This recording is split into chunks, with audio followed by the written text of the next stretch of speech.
Not long ago, on the banks of the Ohio River, there dwelled a sleeping tiger. For the past 3 seasons, the Cincinnati Bengals lay dormant, waiting for a wake-up call. It took the firm grip of head coach Forrest Gregg to shake the slumbering Bengals. They responded, bared their teeth, and unveiled a startling new look. This bizarre creation became a curiosity around the National Football League. Long known for his brilliant innovations on the field, Bengal founder Paul Brown fashioned this novel design, as new to the game today as the forward pass was a century ago. The look was more than a window dressing. This brash new breed of cat was prepared to defend its lair with a newfound ferocity. I tell you the truth, when you're wearing a helmet like that, it's one of those situations you either got to put up or shut up. In 1981, the laughing stopped. The Bengals were no longer a paper tiger.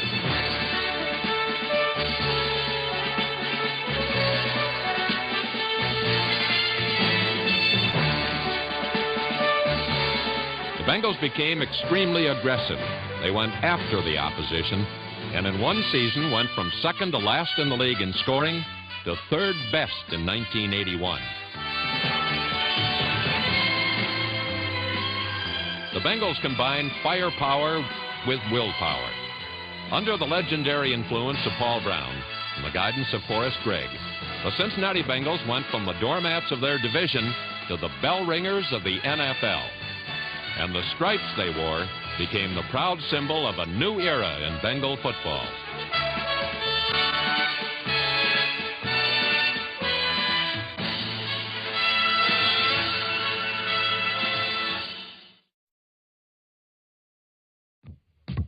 As the new-look Bengals stretched their opening day muscles, they were filled with the optimism that every new season brings. Big plans for the future were underway. But again, it looked like the present got in the way. In the first period against Seattle, quarterback Ken Anderson threw 10 incompletions and was intercepted twice. He was removed from the game with the Bengals behind by 3 touchdowns. Were these the same old Bengals headed for last place? Not in 1981. Don't ever quit trying. You are a professional. You play 60 minutes of football, regardless of the score, regardless of the circumstance. Never, ever, ever quit.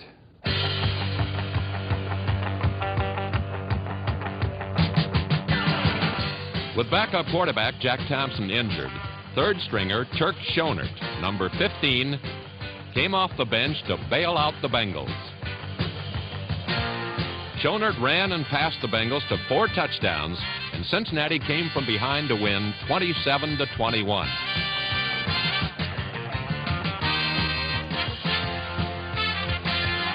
Ken Anderson was reinstated at quarterback, and the Bengals' ability to come from behind to win carried into week 2. Down by 11 to the New York Jets, they stormed back on a Mike St. Clair touchdown to win by a point.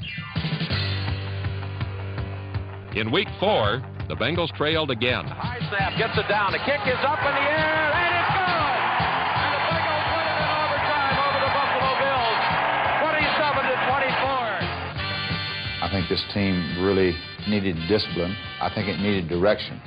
And I think that it takes that to become a winner.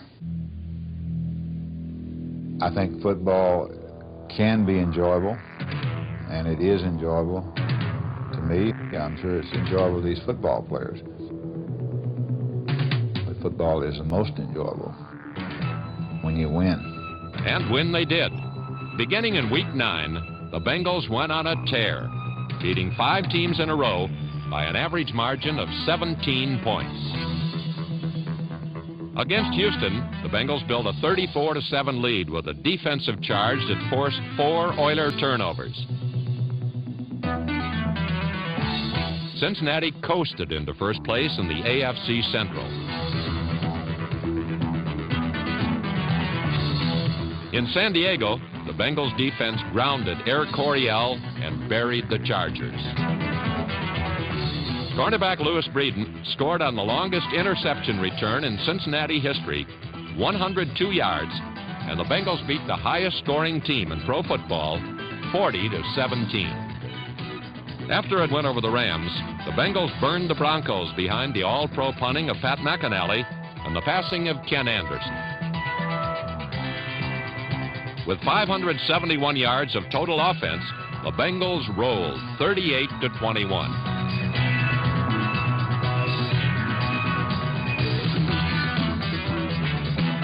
The Bengals climaxed the 5-game streak in Cleveland with a 41-21 thrashing of the Browns. Cincinnati owned sole possession of first place in their division and had the best record in the AFC. The transformation was complete. The ugly ducklings of pro football became the swans of the sport. What we're seeing is the fruits of hard work, hard labor. Nothing was really given to us. Everything was done with our own blood and guts and with our own selves. We support each other, and now we have our fans supporting us in the media. It's really exciting. Exciting was the word for the offensive line. Bolstered by tackle Anthony Munoz, the AFC Lineman of the Year, the unit gelled in their second year together.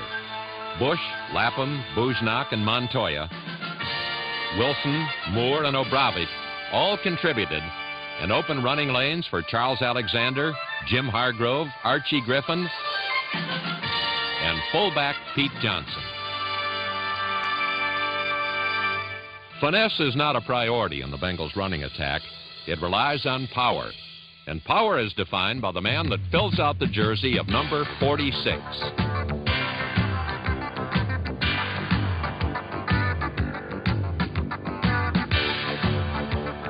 Inside this wrecking ball facade lurks a runner with all the options that Forrest Gregg admires. Pete Johnson is the type of fullback that I like.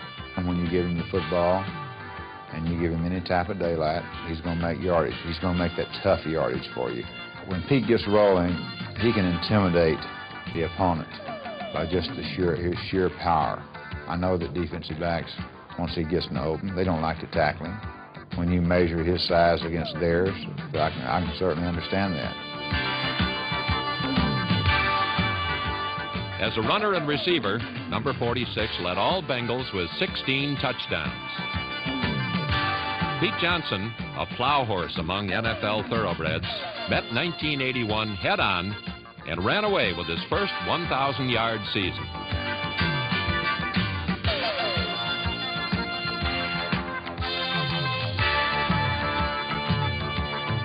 Joining Johnson in the backfield is a quarterback named Anderson, the same Ken Anderson the Bengals had 11 years ago.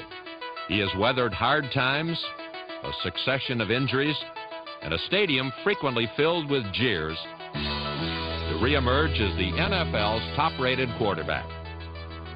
After his shaky start in Week 1 against Seattle, Anderson rebounded to complete over 62% of his passes for 3,750 yards and 29 touchdowns. He had the lowest interception rate in the National Football League and added a number of gutty runs that made him the Bengals' second leading ball carrier. While it's true that many stars have shone in Cincinnati, without Anderson, they would not have had near the glitter. The only difference between me this year and last year, I think, is that I'm healthy. I think the second factor is I've got a lot of great people playing around me. A great offensive line and an outstanding group of receivers, headed by Isaac Curtis, number 85, the Bengals' all-time leading receiver.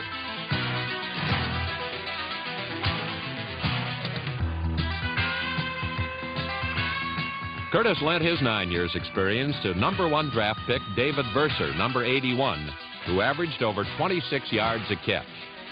Underrated tight end Dan Ross earned national attention with a team record 71 catches. And Steve Kreider was a deep threat off the bench with 500 yards and 5 touchdowns. But the biggest spark in the Bengals' revived attack was second-round draft choice Chris Collinsworth. Number 80 became an immediate starter with a little help from his friends. Yeah, it's been a team effort in getting me ready to play.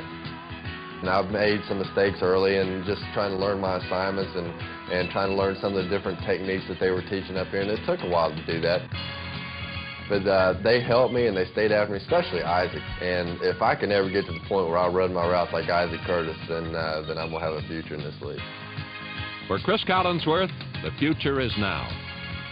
Number 80 became the top rookie receiver in football with 67 catches, over 1,000 yards, 8 touchdowns, and a trip to Honolulu for the Pro Bowl.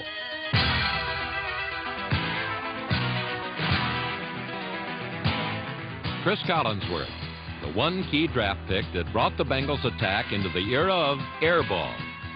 His performance was as striking and conspicuous as the Bengals' new tiger stripes.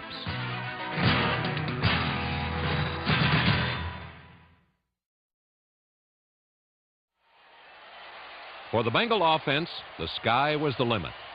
For the defense, 1981 provided the chance for a group of no-names to become familiar names.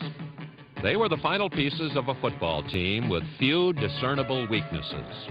The unit was a mixture of talented young athletes bound by the experience of men like 13-year veteran quarterback Ken Riley, number 13. It was a defense that struggled early in the year. They had the talent, but did they have the right stuff? I never felt until just recently that these people were tough enough. But, mister, they have convinced me now. They get after people, and that's what I like.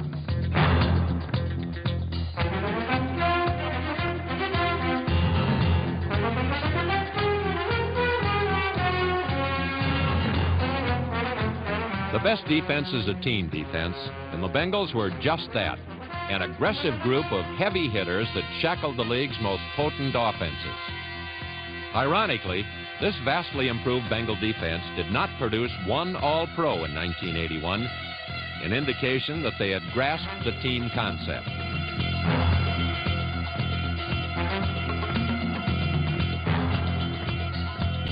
For future reference, there are names to remember.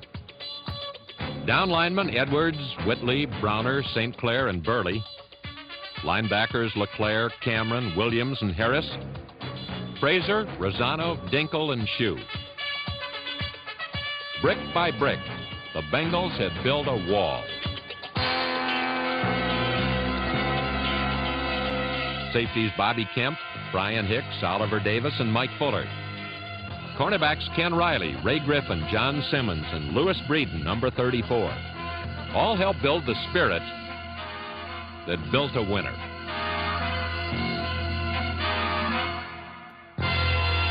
Still growing, the Bengal defense finally headed in the right direction. And it was clear that Forrest Gregg's influence had made a difference. His influence is a big part of our team. You know, he came in and gave us direction and discipline when we needed it, and turned his team around. And as you can well see, it's worked. So we're pleased with him. You know, he's a great head coach, great man too. He was able to come into a room of 60, 70 men who were used to being called the dregs of the NFL, and tell them they could be somebody, and not just somebody, they could be the best. You know, there's a football side and a personal side, and I think, you know, the two are kind of distinct sometimes, and you can see him out in a restaurant, and he's a super guy to be around. But once you walk through the doors here, the practice field or the stadium, it's all business. That's the way it has to be. Come on, Kenny! We quit blocking anybody. We're not running. We're not doing anything. Boy, I tell you what, Pat kicks like somebody with a busted knuckle. Hey, you know what? You know what? You know what? You're always out of position or something.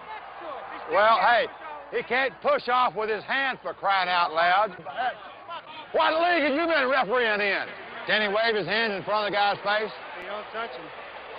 You gotta be kidding. Hey, you guys are reading a different rule book than me. Hey, Fred! Hey, can you ask him, explain that to me, please? I'll be very calm about this, okay? I will, okay. All right. Did the guy jump off sides or not? I was thinking of going lead up. Right. He was flexed off the ball, so. Oh, okay, all right. So we couldn't let him all right. You got a better view than me. I apologize. Okay. Okay, hey, I want to run the ball at them now. Stick it to them. Stick it in them.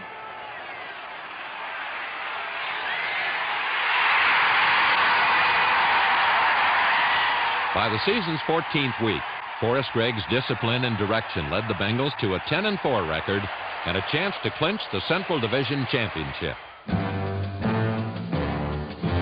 It has been said that to get to the Super Bowl, you must first pass through Pittsburgh. Under Forrest Gregg, the Bengals have never lost to the Men of Steel. Players and coaches alike go after the Steelers with an uncommon zeal. When you play Pittsburgh, you understand what's in front of you. And I think good football players, I think they respond to that challenge. Our guys, for some reason, they know that they must play their best football against Pittsburgh. Otherwise, they're going to get beat. And they're not only going to get beat by the score, they're going to get beat physically. And they understand that. Yeah, come on, Kenny! Right there, right there!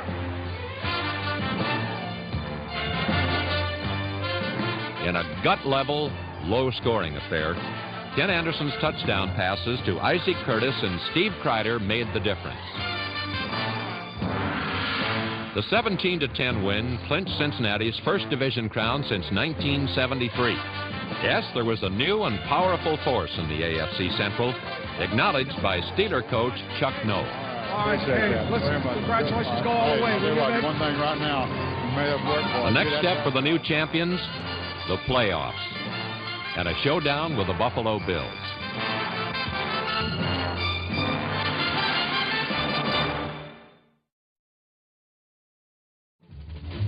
The Cincinnati Bengals experienced a one-season turnaround that surprised even the most optimistic Bengal backers. As they stepped toward their first playoff game in 6 years, they could not help but look back at how far they'd come. The Bengals started the year hoping to escape their last-place syndrome and ended the season as the strongest team in the AFC. Riverfront Stadium had a whole new look, and a vast assortment of Bengal maniacs urged their team to stick it to the Buffalo Bills.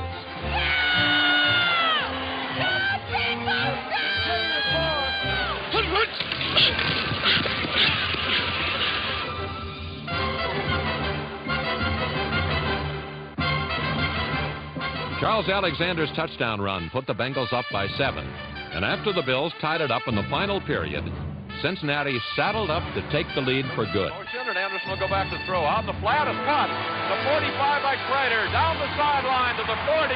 Down to the 35, the 30, 25, 20, and all the way down to the 17-yard line.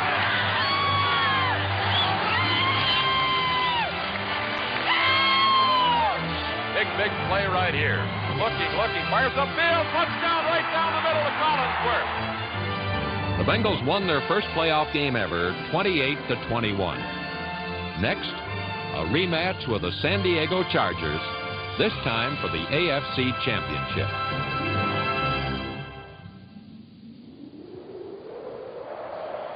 The temperature in greater Cincinnati has dropped to 9 below, with winds out of the northwest gusting at 35 miles per hour. We're talking a wind-chilled 59 degrees below zero. And the Bengals are playing the San Diego Chargers for the AFC Championship today out by the river. And frankly, folks, you've got to be crazy, nuts, to be out there today.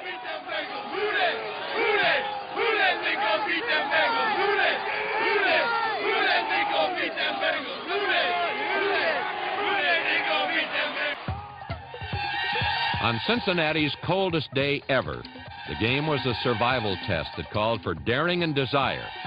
The only thing that warmed the Bengals was the anticipation of victory.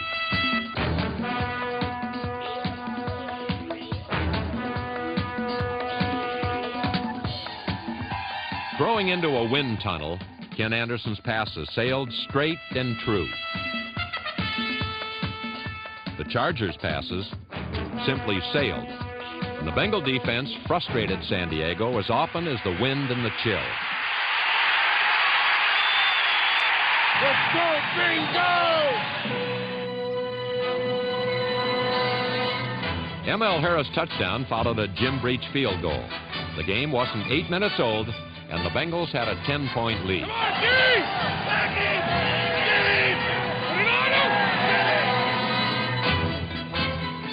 Linebacker Reggie Williams forced the key turnover of the game, and it pointed the way to Pontiac. As the twilight deepened and the cold intensified, Anderson drilled the game-clinching touchdown to Don Bass. The Bengals had faced the elements without blinking. They were the champions of the AFC. The new look and atmosphere of a winner brought a familiar face back into focus, the face of a legend, the founder of the Cincinnati Bengals. People get disappointed when you don't do well, and you just have to handle it. If you want a real lesson in that, take a look at the big crowd behind me around Kenny Anderson. Talk about a man that handled the things when they were very difficult for him, and I hand it to him. Proud moment. One proud moment led to another. The Bengals had reached the summit, the Super Bowl. First half mistakes allowed the San Francisco 49ers to build an apparently insurmountable lead. But the Bengals had not traveled this far to come away empty. They had learned early on to never, ever give up.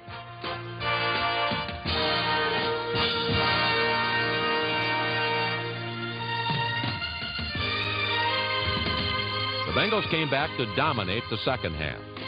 They had more first downs, more total yards, and scored more touchdowns than the 49ers.